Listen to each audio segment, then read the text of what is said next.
Hello YouTube, just working on combines here.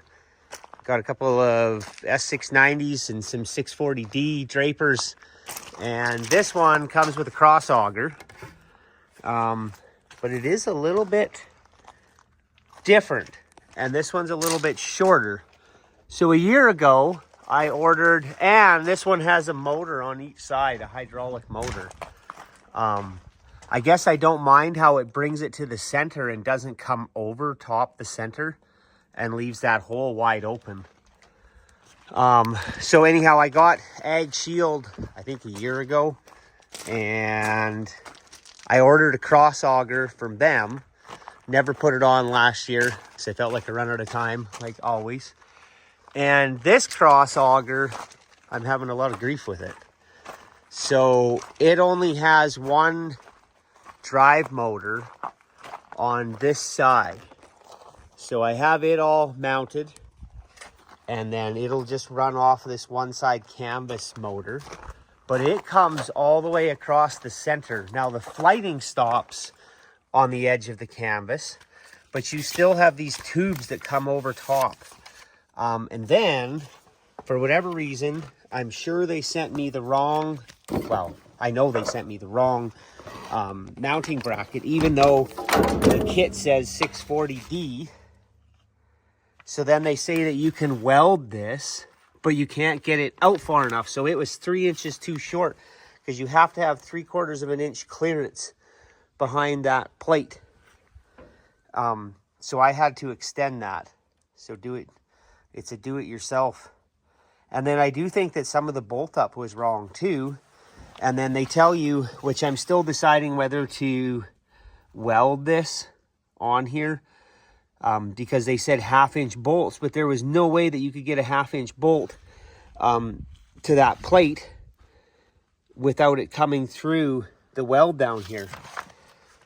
So that was unfortunate. So I run a 1/2-inch bolt in the back, and then I could still tack weld this if I'm worried about it breaking. And then I have this other one to mount. Now, because it's a single drive, then they come together, and then you wrap this with a chain, and that's what ties them. So we'll see how that all works. Again, the cross auger covers the canvas a lot further, and I got some stripper plates to put underneath, and I'm going to attempt lifting that in there and getting it all mounted by myself. We'll see how that all works. So yeah, I'll keep you posted, but if you're buying an Ag Shield one, make sure that you don't wait a year to open up the package, and make sure that they send the right bolt up and the right mounting kit for it.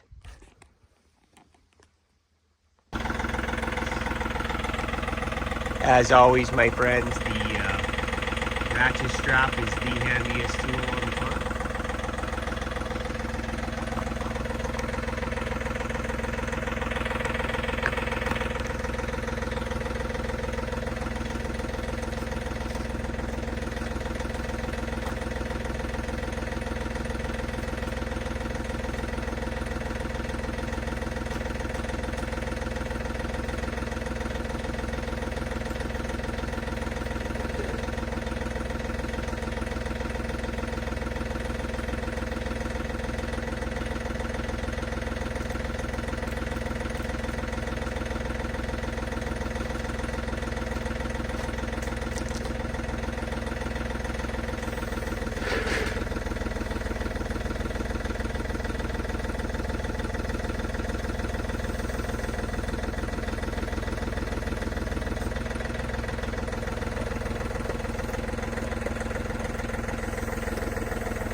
Okay, mostly got it into position, and I'll just have to wiggle it around to get it into the bearing holder. Okay, so I just took the one strap off, moved the other one over, loosened it down a couple of inches, took the yellow strap off. The auger fell down into the other one that was a couple inches lower, and then that way I could swing the pillow block bearing underneath here. And I have these decently close just to start with, so once I get it slid into position there, then I'll just line everything up, tighten it down, and we should go good. So at least that part all went good. So basically there was a few bolts that were missing.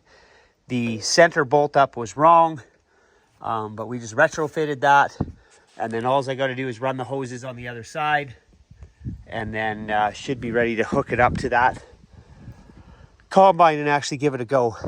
I might just give you one more quick update once it's all bolted down if I find anything else that is interesting, but it did work decently enough to put it in here. Got to be a little careful because it was the light straps. I mean, something could break, and on and on and on. Safety first on the farm, right? So yeah, anyhow, catch you with one short clip when I got it wrapped up. Okay, I don't think there'll be too much more to tell you after this, but I did have a bit of a pain putting that chain on. So I just loosened off one side, and then I just left like a little bit of slack in there. Then I was able to line them up better. Then I wrapped the chain. Then I tightened them back up. So that was a good little tech tip. And then what else? Oh, I put a bunch of 2x6 just scrap stuff across the canvases. There is some support like here and there, but you're always kind of trying to be careful where you step. So that sort of helped, just so I could run across here a lot easier.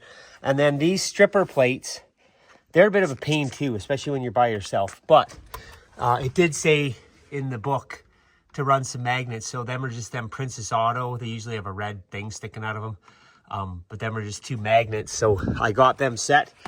And then you can drill, and then where's the bolt? Oh, right there. So you can reach the bolts from inside, and you can do it yourself. So just make sure that you get this set a 1/4 inch gap between the stripper plate and the auger, and then put your bolt in the center. Where's my finger there? In the center, so that you can adjust them up and down. And these magnets are a lifesaver, as you can tell. So that'll just make it so I can do it myself. And then I guess the only other thing, I might just do one more clip because I didn't hook the motor up yet. So if I have any issues with that, I'll kind of add that. But other than that, that's straightforward now. There'll be no more issue putting them stripper bars on. The auger's all tight, all complete. So yeah, stripper bars, and then hook the hoses up, and then she's done.